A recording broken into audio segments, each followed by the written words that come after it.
একটা সময় মানুষের কোনটি থেকে কোনটি টানে নিয়ে আসে সেটা আমরা আগে কেউ কওয়া পারি না। 5 মিনিট আগে এক জায়গায় থাকি, 5 মিনিট পরে আরেক জায়গায় থাকি। জীবনের যত ভালো মন্দ আল্লাহ তাআলার হাতে। আর এই সময়ের পরিবর্তনে আমাদেরকে অনেক অবস্থানও পরিবর্তন করা লাগে। অবশ্যই আমাদের জীবনে সব পরিবর্তন খারাপের জন্য না, কিছু পরিবর্তন আর অবস্থান হয়তো জীবনে ভালো কিছুর লক্ষ্যে বা উদ্দেশ্যে। এই জিনকা দেখেন আধা ঘন্টা আগেও আমি নানির বাড়ি ছিল, আর সেই নানির বাড়ি থেকে আমাকে তাড়াতাড়ি করে বাড়িতে আসা লাগিছে। নানির বাড়ির তো কত আনন্দে দিন কাটতেছিল, তার পরক্ষণে বাড়িতে এসে এত বেশি কাজ করতে হবে, এত আয়োজন করতে হবে, সেটা আমার আগে জানা ছিল না বা আমি কল্পনাও করিনি। কেন এত আয়োজন করছি, কারা আসবে, কিসের জন্য করা, আর হঠাৎ করে এত আয়োজন কার জন্য করছি, তার সবকিছু নিয়ে থাকছে আজকের ব্লগ। সো হ্যালো ভিউয়ার্স, আসসালামু আলাইকুম। কেমন আছেন আপনারা সবাই? আশা করতেছি সবাই ভালো আছেন। আলহামদুলিল্লাহ আমি মৌরিও ভালো আছি। শুরুতেই দেখলেন আমি তো তাড়াহুড়া করে নানু বাড়ি থেকে মানে তিলেকপুর থেকে শান্তার উদ্দেশ্যে আগে রওনা। বাড়িতে এসে যেহেতু আমার বাজারে যেতে হবে, এই জন্য জামাটা খালি চেঞ্জ করি, কারণ যে থ্রি পিসটা পরে আসছিলাম এই থ্রি পিসে বাজার ঘাট করলে দেখা যাচ্ছে আমার নতুন থ্রি পিসটা নষ্ট হয়ে যায়। বাজারে গিয়ে ফলমূল মিষ্টি কিনছি, তার সাথে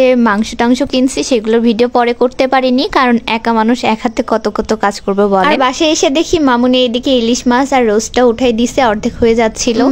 আমি যখন হাট বাজার করি না তখন একটা মানুষকে ভীষণ মিস করি, সেটা হচ্ছে আমার ভাই। যদি আমার বড় ভাই থাকতো তাহলে এত হয়তো কাজ আমার করতে হতো না। তবে আলহামদুলিল্লাহ আমার বাবা মা আমাকে সব বিষয়ে খুব সাপোর্ট করেন এবং অ্যাপ্রিশিয়েট করে। আর কিছু পারুক না পারুক আমি একটা স্বপ্ন পূরণ করব, আমি একটা লক্ষ্য স্থির করেছি, সেটাতে অ্যাপ্রিশিয়েট করার চেষ্টা করে সবসময়। ওই যে একটা কথাই আছে না, আমরা বগুড়া মানুষ আপ্যায়নে সবসময় সেরা। তাই তো দেখেন এত কিছু আপ্যায়নের মধ্যে কত ধরনের ফল, কত ধরনের মিষ্টি, তার সাথে দই এনেছি। আজকে আমাদের বাড়িতে প্রথমবারের মতো রংপুর থেকে মেহমান আসবে, আর যেহেতু নতুন মানুষ তারা প্রথমবার আমাদের বাড়িতে আসছে, তাদেরকে ভালো করে আপ্যায়ন না করলে কি হয় বলেন। আর আমরা বগুড়া মানুষ যে আপ্যায়নের সেরা সেটা তাদেরকে দেখাইতে হবে না। আর এরই মধ্যে আমাদের বাড়িতে নতুন মেহমানরা চলে এসেছে, আমি তাদেরকে নাস্তা দিয়ে একটু সাইডে ছিলাম। আমি তাদেরকে ডিরেক্ট ভিডিও করিনি, কারণ তারা নতুন মানুষ কি না কি মনে করবে, আর আমি কারো পারমিশন ছাড়া কারো ভিডিও ওভাবে করি না। আর আমি এমনিতেও সকাল থেকে প্রচুর পরিমাণে ব্যস্ত ছিলাম, যার কারণে এত সব ক্লিপ নেওয়ার সময় হয়ে ওঠেনি আমার। তবে হ্যাঁ, আমরা শুরু থেকে দেখনদারির জন্য কোনো আয়োজনই করিনি, আমরা মন থেকেই করেছি তাদেরকে ভালোবেসে। আজকে মেহমানদের জন্য